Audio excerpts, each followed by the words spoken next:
Well, welcome back. Hope you enjoyed your holiday. This is the lecture for Wednesday of week 3. This is the last lecture in sort of the first unit of our course. So it's still going to concern, right, model that we have for analyzing scientific episodes and applying it. Here we're applying it to um, scientific episodes that we're not sure how to classify. Are they scientific or not, right? Is this traditional distinction between science and pseudoscience? And in philosophy, there's been some ink spilled over how to carve that up. These authors have their own particular take on it, which is a reasonable take. Again, if you're looking for like philosophy of science stuff, this text, they sort of like assume their own philosophy of science and say this is how we're doing it, and it's a perfectly reasonable uh, philosophy of science. So unless you're like really want to get into the weeds, there's no reason to disagree with it. Um, so as far as the course, yeah, after watching this lecture, um, following Monday, we will have a live Zoom lecture, right? So I sent out an announcement, but it's worth reiterating it here. Um, Given the circumstances, I think the best option course is to take the whole course online for the rest of the quarter. There's just too much uncertainty going on. In my experiences, uh, I do have to make some kind of online uh, version of the course available for people who just can't be in the country and so on, or for people who right get sick and can't come to class for a while. And once that option is up there, it seems to me the vast majority of students will take it. Um, so in that case, it just doesn't seem worth the returns to do a hybrid course. I generally prefer to be in person, but it just doesn't seem like it's practical right now. So we're online for the duration. So that means that on Monday, um, we had a review section uh, scheduled, right? We were just going to sort of talk over, prepare for the exam that's going to be coming up um, a week from now, right, on next Wednesday. Um, So I'm going to do that one live. I don't think it makes sense to post a YouTube video. You've seen me talk about this stuff. Now we need to interact, and I need to be able to answer your questions. Hopefully I think your discussions have been going well from what I've heard from the TAs, but it doesn't hurt to review a bit more. So I will see you all Monday live on Zoom, and that one counts for attendance, right? I'll have the quiz, um, so it's not like a one you can skip. Uh, right. So that's that. So on to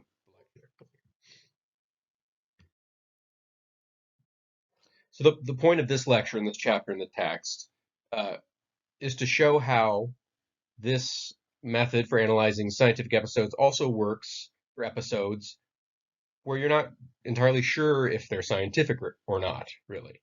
Um, and the idea behind that is like rather than trying to devise some independent criterion of what science versus pseudoscience, many have been proposed right through the history of philosophy of science, and they're controversial.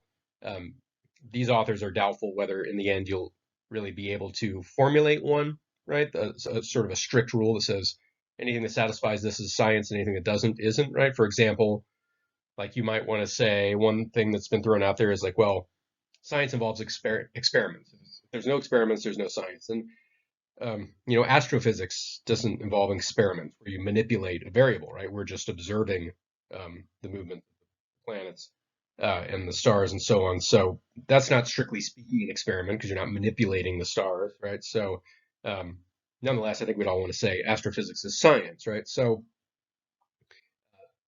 rather than sort of get bogged down in that debate, um, they're saying we can use our same method, right, our same model, and apply it to any episode, whether or not we're sure it's science, and it's still going to work, right? All it's going to tell us is there good evidence, right, for this hypothesis or not?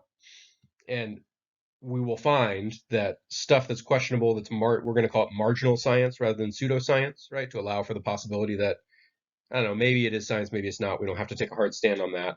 But the stuff that's like probably not science, right, that's marginal, is going to tend to produce inconclusive results at the end of our 6 steps. So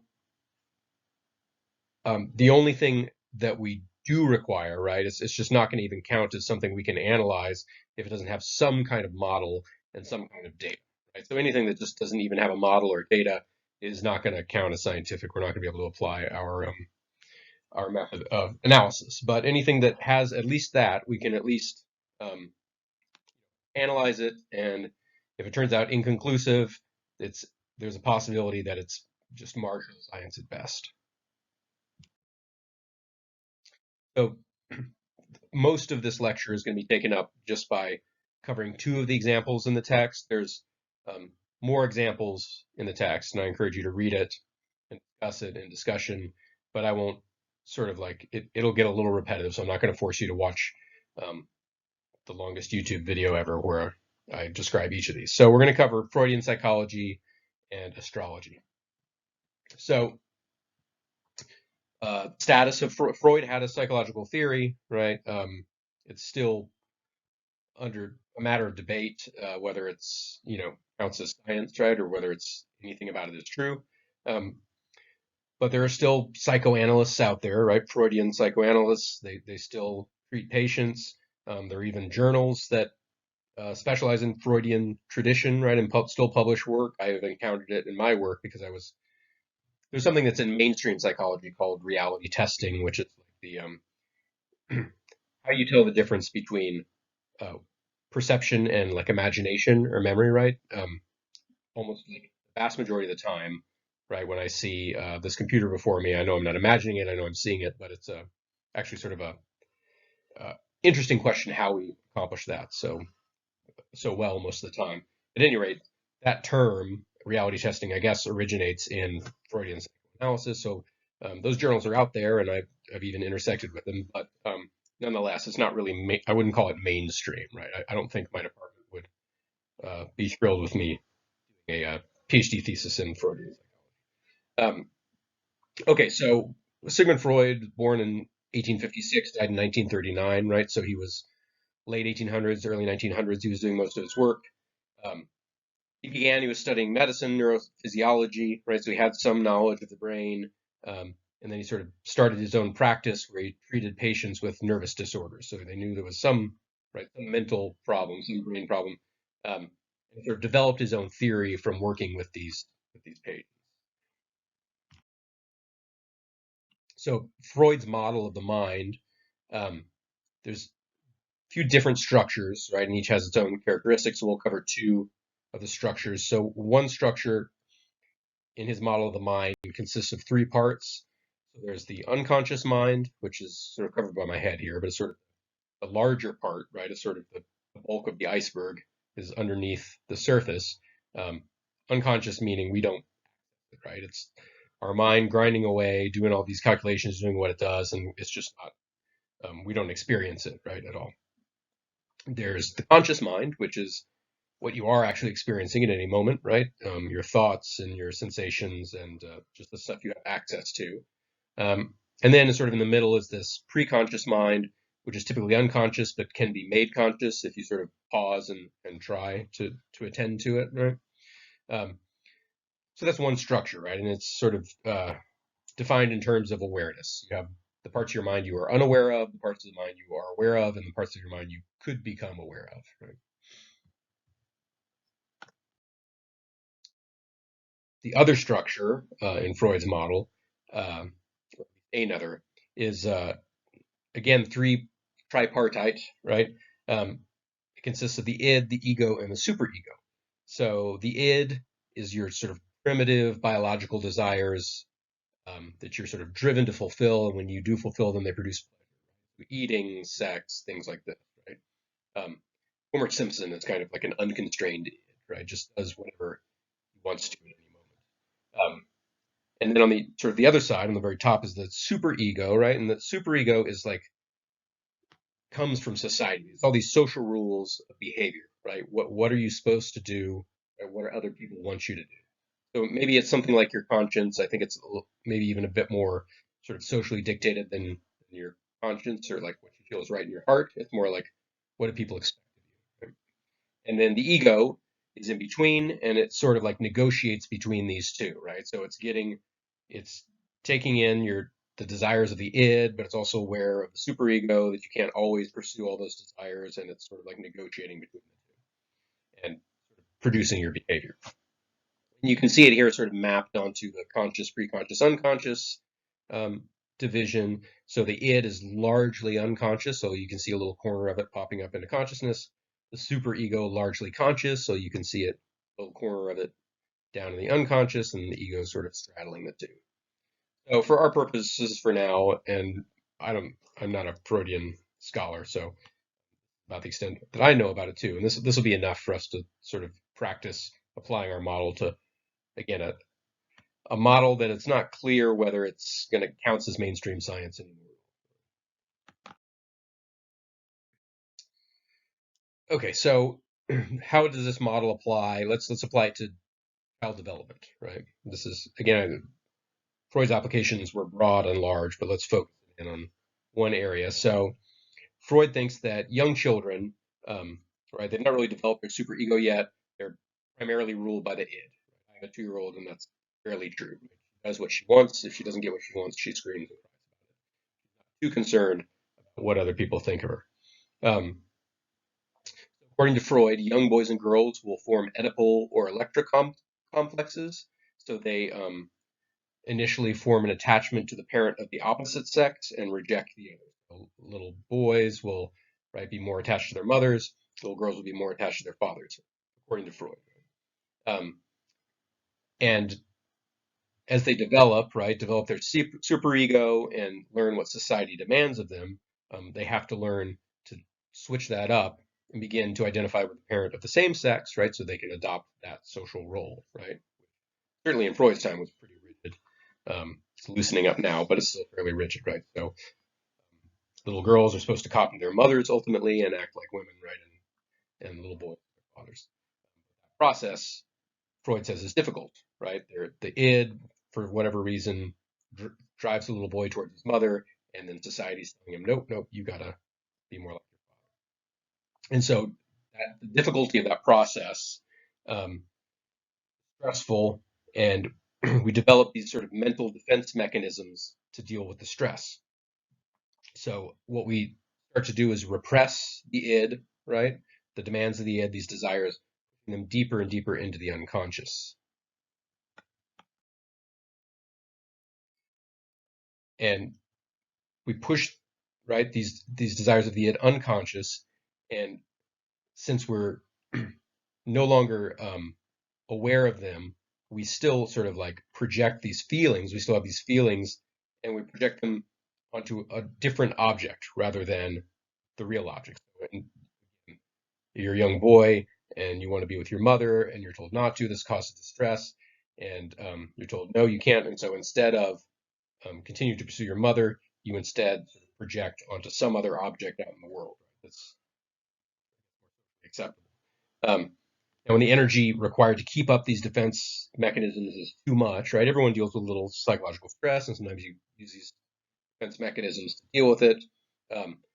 But you'll sometimes have psychotic reactions which manifest in aberrant behaviors. So this picture is a picture of never say it right, mania, right, where people are driven to pluck the hairs from their heads, right? So these sort of reactions, right, are the sorts of things that Freud was. These were his patients. These were called neurotic behaviors at the time.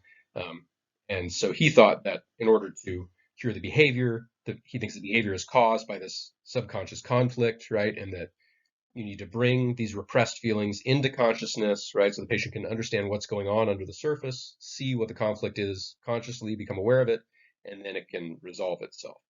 So this is what Freud thought his job was as a therapist, right? To meet with folks that were having these sorts of problems and help them to confront what was actually going on in their unconscious. Here's an example. Little Hans, right? So here's little Hans, a little 4-year-old. He happened to be the son of a friend of Freud, and this kid developed a terrible fear of horses, right? So at the time, late 1800s, early 1900s, that's the primary mode of transportation, right? So the streets are filled with horses, right? Pulling carriages and so on. So kind of a problem, right? If you're terrified of horses, like, you can really go outside. He was even worried that a horse might somehow get into his bedroom and bite him, right? He was worried about horses biting him. Um, so Freud gets together with the boy, does some work, does some psychoanalysis. Some of the stuff he learns through these conversations, the boy had previously spent a good deal of time with his mother because his father was often away traveling for work.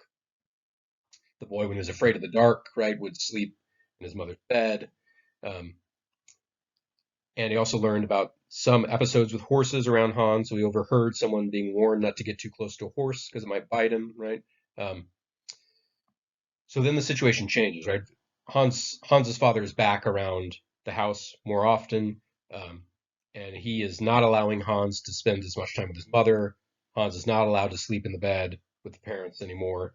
Um, so there's one incident where Hans is walking with his sort of caretaker, his nanny or whatever, and he sees a horse fall down in the street, right? This scares Hans, and this seems to trigger the fear of horses, right? Right after that, now he's scared of horses all the time. And in particular, the blinders and the muzzles of horses, for some reason, seem to frighten him.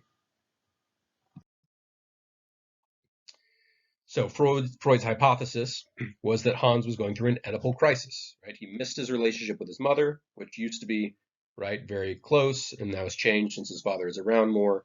Um, Unconsciously, though, he's afraid that his father would disapprove, right? So he has to push in that desire to be with his mother down into the unconscious. Um, Meanwhile, his superego demands respect for his parents, respect for his father, right? So his ego is transferring his fear of his father onto horses, and Freud hypothesizes that the blinders and the muzzles of the horses resemble the glasses and beard of his father. Picture of a horse with glasses and beard resembling the father. So what does he do? He sits down, explains all this to the child, right? Asks the father to reassure Hans he's not angry at him. He doesn't need to be scared. And so at first, Hans becomes a little more openly defiant of his father by bringing this into consciousness. And then in a few months, the fear of horses goes away. Okay, so there's a story. Now let's apply our analysis, right, and see if uh, this scientific episode does in fact provide uh, support for Freud's model, or whether it's doesn't, whether it's inconclusive. Right? Okay, so step one: what's the real world object of study? Well, it's Hans, right? His mind, Hans's fear of horses. Um, what is the model? Well, the model is Freud's model of psychological development, which we went over, right? That involves this Oedipal complex. It involves, right, the id, the ego and the superego, and the unconscious and conscious mind, right? All of this together. This whole story we saw about how, right, these developmental conflicts sometimes cause people to project their subconscious fears onto some other object than the actual object. Okay, so what is the prediction then? Well, the prediction is, and again, um, and I do want to talk about. I'm sorry, I pause for a moment, but I'm going to post uh, your homework assignments, right? I want to make it clear that you're being graded. The exercises, right? You're being graded entirely on uh, effort, right? So we're not going through. It would be impossible for the TAs to actually go through and carefully grade and provide comments on each homework exercise because there's going to be, like 30 of them or something, 27, something like that over the course of the course. The course. Um, So if you get full points, right, all that means is we can see you tried, right? You did your best to do the assignment. It doesn't necessarily mean that you aced it, right? It doesn't necessarily mean that you did it well. Um, so hopefully you're going through these in discussion, and if you're paying attention, you're noticing where, right, when they discuss the right way to do it, you're saying, oh, I did it wrong, right?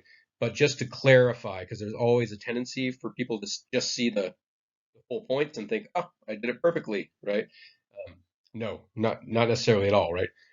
So what I'm going to do is one of the students did a not a perfect job, but a very good job, right? And I'm going to sort of add a few comments to theirs. They agreed to post it anonymously, so I'm going to post that, right, so that you can sort of to remind folks that like the grade, if you get full points on your exercises, it doesn't necessarily mean you've nailed it. It just means we're glad that you're engaging. That's step one, right? You've tried. You're getting graded for doing that step, but on the exams, you're gonna have to probably do a little better than on the Okay, so oh, and the reason I was reminded of that, right, was um, being careful when you're classifying these, right? So the prediction, right, is going to involve the experimental apparatus. The model is not, right? So this conversation with Hans, right? The model doesn't mention Hans at all, right? It's just this general model of developmental psychology. The experimental intervention, is going to be Freud's conversation with Hans, right? Hans is part of the world and he's interacting with the world. That's this experimental apparatus of how we interact with the world. That's going to come in at stage 3 in the prediction stage. Right? Okay. So Freud's prediction is, again, he's deduced from his model that if he interacts with Hans, right, interacts with the world, and um, makes Hans conscious of the conflict, right, through the psychoanalytic method, his fear of horses is going to go away. So that's a prediction. Step 4, data. So what happens? Well, after the treatment, right, Hans' fear of horses does in fact go away after a few months. Um, Okay, so step 5, is there negative evidence? Well, no. I mean, the data and the prediction pretty much agree, right? The prediction didn't say precisely when or how soon the fear of horses would go away or anything like that, so it did go away. So, yeah, no negative evidence strictly. Um, but step 6, is there positive evidence, right? So would the data have been likely to agree with the prediction even if Freud's model were not a good fit for the world? That is to say, are there other plausible models that would have yielded the same predictions? Well, this is where, right, these issues of marginal science really come up. Um, so we don't notice in a lot of these analyses so far, right, we've depended on the presentation of the scientific episode in the whatever the magazine or the newspaper or wherever you may encounter it to tell us whether there's another model, right? Um, Here they don't. They only talk about Freud's model. Um, but here I think we can use our own common sense and ask ourselves, is there another explanation of the data?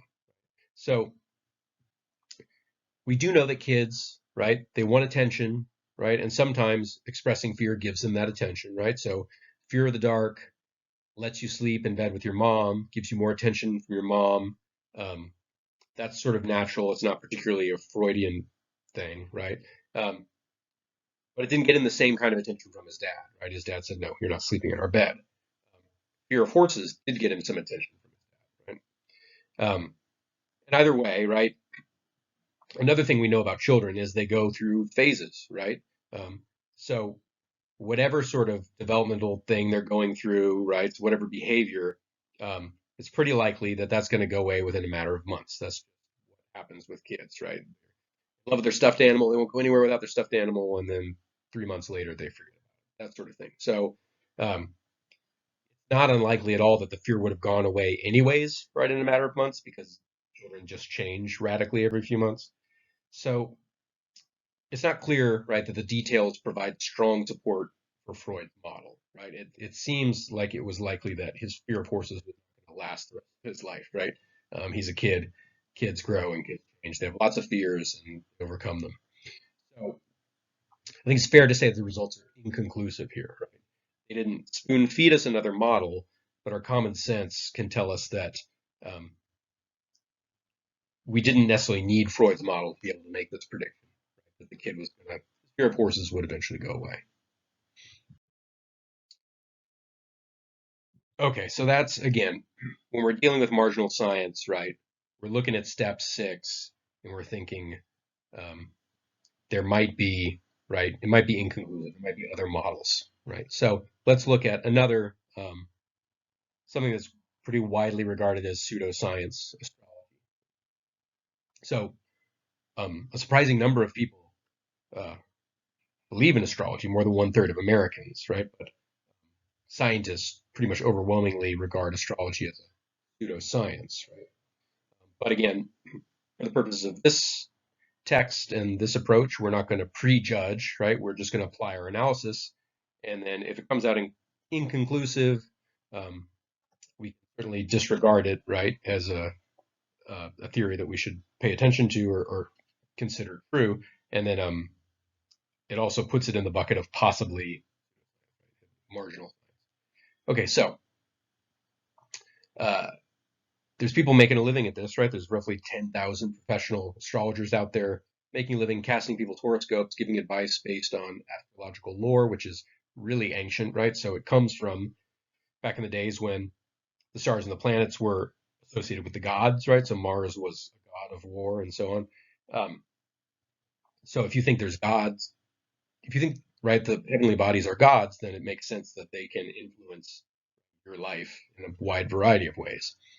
It was also believed that the position of the sun, moon, and the stars at the moment of your birth had some effect on your subsequent life, right? And again, you know, if these are sort of magical or supernatural things, then sure, why not? Nowadays, most scientists don't believe that the planets are gods, right? So they think that the only sorts of forces that the planets and stars could exert on you would be gravitational, but those are going to be pretty minimal, right? The moon is not doing too much. It is affecting the tides and whatnot, but certainly Mars is not exerting a great gravitational force on you. There's other forces that do come from these bodies. The sun emits radiation. That affects you, right? It burns your skin if you're outside and so on. Um, but again, not of the sort that would sort of determine the course of your life. Um, and if you ask most believers in astrology, they don't necessarily have a worked out theory of like the mechanism whereby the planets influence your life, right? What they will probably tell you is, hey, look at the predictions, right? They seem to work out, right? It makes true predictions, so that's why I believe it, right? And fair enough. Um, so let's do our analysis. So we're gonna take as an example the author of this text, right? He finds a description of like the personality characteristics of people with his astrological sign, and then a forecast for his astrological sign. Now I knew my head would be on top of this. I've got it in the text here. So first of all, his own sun sign, which is Sagittarius, um, as it represents the intended capture of unknown knowledge, wisdom, truth, and perfection in the philosophies. It represents all things dealing with higher thought, which bring people greater awareness of themselves and their place in the universe. Education, courts, religion, and literature are represented here. Well, um, not a bad description of a professor, right? Interesting. And what's his prediction for the day? Your personality will glow. You'll attract much attention with charm and pleasing ways. Make work enthusiastic, especially if it is linked with younger people. Use ingenuity and skills that are at the height of their performance. Be generous financially. Contribute to a worthy cause. Health is excellent. Travel aspects are good. Carry out a plan you know is valuable in practical ways. Love breakups are possible. Some dishonesty in another's attitude. So again, some stuff, right? Uh, right, working with younger people. That's what professors do, right? Travel certainly probably travels to conferences and stuff. So interesting. Maybe seems like some of these predictions are accurate. Okay, well, let's do the analysis. Step one, real world. What is the real world object? The analysis, personality, attributes, and everyday actions of ordinary people. In this case, Ronald Gear, author of our text. Um, Step two, what is the model? Well, the model is that provided by traditional astrological theory, right, which in general terms says the positions of the sun, moon, and planets and stars at the time of people's births influence their later personalities, attributes, and everyday actions. And we don't get into the details of how astrologers, right, draw up the charts and come up with their predictions, right? I'm sure there is some formal method by which they do that. Um, we're just assuming that they do have some, they have it, but we don't need to get into those details. 1 second. Pardon me. Right, step three, predictions. Well, we just read the predictions, right? There was a prediction about his overall personality, and then some predictions about immediate future things that will happen or what he ought to do. So step five,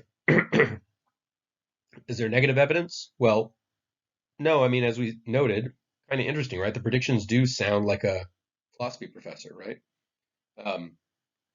So step six, on to step six, right? Which again is the crucial step when we're talking about marginal science.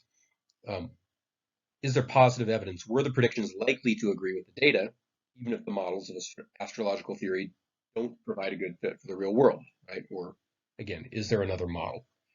Um, and here we have to say, yeah, the predictions were likely to agree with the data, even if the model didn't provide a good fit. We're going to discuss that in detail in a second, right? Um, because that's the case, we can conclude that the data do not provide strong evidence for the hypotheses that make logical theory, right? Inconclusive. Um, so why would the predictions be true regardless? Well, first of all, the predictions are vague, right? So anyone can find ways in which the descriptions fit their own life. We read sort of a whole paragraph, right? And some parts sort of screamed, "Oh, professor," right? Because it talked about right philosophy and wisdom and like that, right? But let's read Gemini, right? So he was a Sagittarius. Gemini says it's the symbol of negative and affirmative mental aspects, the combination of different ideas that are joined in the earthly and idealistic decision, an adaptable memory for facts, communication, and the search for knowledge. Sounds like a professor too, right? Um, it's very general, and they say a lot. And if you just pick up a few things, you can find a way that it fits you, right? Similarly, with the everyday advice, you'll attract much attention with your charm and pleasing ways. Okay, that's sort of a prediction, right? But again, it's really vague. Attention from whom, right? If you go throughout the course of any day, you will get some attention from somebody, probably, if you leave the house, right? What sort of attention, positive or negative? Um, right? Is somebody going to honk at him on the freeway, or is someone going to tell him that they like his shirt, right? It's again very vague. Um, what are his pleasing ways? What does this mean? So, is it his good driving? Is it um, so this vagueness sort of means it could fit all manner of actual events. And they also notice they pack in a lot of different predictions, right? So if one or two sound good, then you're going to tend to latch onto those, right? Those ones that popped out that sounded like a professor, those stick in our mind, right? But maybe a lot of the other things um, didn't necessarily scream professor, right? But we just sort of didn't. We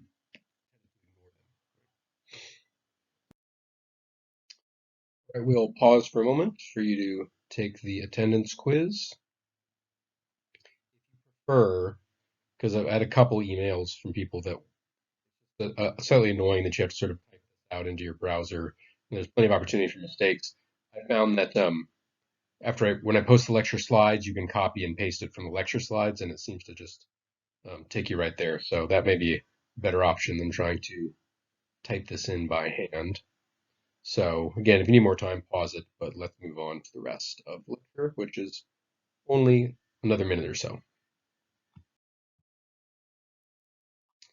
Okay, so again, that one, astrology, again, um, there's not like negative evidence, right? The data and the prediction do agree, but the model is such that like it's not clear that that's the only way.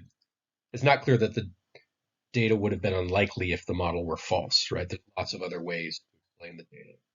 So we have to again say it's inconclusive, right? So I'm not going to sort of continue and do every example from the text. I feel like that would be tedious. Um, but I do want to cover this last point about the burden of proof. So far, these analyses have ended up inconclusive, right? The data don't provide good evidence that the model fits the world, and that's been our conclusion. Maybe you find that unsatisfying. Maybe you want a stronger conclusion and you'd like to be able to say that astrology is false, right? Um, yeah, if you're sort of hard-nosed and it seems clear to you that there's no conceivable mechanism, right, whereby the stars could be affecting my life in the ways that astrology claims, you might feel like you want to say something stronger, like astrology is just false. Well, we can't, right, using our program. That's not what it's designed to do, but there's certain benefits to that, right?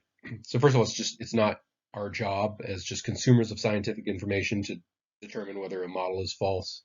Um, and anyways, because of the burden of proof, it's not your problem, right? So burden of proof is always going to be on the person who claims their model is a good fit for the world, right? The producer of the scientific information. When we say that the data is inconclusive, that means that we can effectively treat the model as false, right? We can totally ignore it, right? Um, you don't need to worry about it when you're making decisions in your life. Um, but you also get the benefit of, like, you could leave it open, right? Maybe if you give me better evidence, I could be convinced, right? So um, that's actually the better position to be in, I think. You're not in danger of like proclaiming something false that turns out to be true, but you can effectively treat it as though it's false, right? And you want to make sure to remember, right, that the burden of proof is not on you. Right? People will sometimes want to shift the burden of proof onto you if they're trying to. It's not your job to prove a scientific theory wrong, right? Um, a failure to definitively refute something is not a reason to believe it. Again, if someone says, "Well, prove it's false," no, you don't have to. You're lucky. You get the best of both worlds. If a model doesn't have good evidence, right, the evidence doesn't support it, you can totally ignore it. You can treat it like it's false, but you don't have to make any strong claims about false or true. All right, so we came in a little short, 35 minutes here. Uh, we will, again, Zoom on Monday. And I guess since I owe you a little time, I'm happy to go a little. We'll see how it goes, right? Certainly nobody needs to stay um, any longer uh, in the Zoom if they don't want to. But if it goes over 50 minutes and people still have questions or whatever, I'm happy to hang out. I do owe you about 13 minutes here. So I will see you live on Monday and have a good weekend.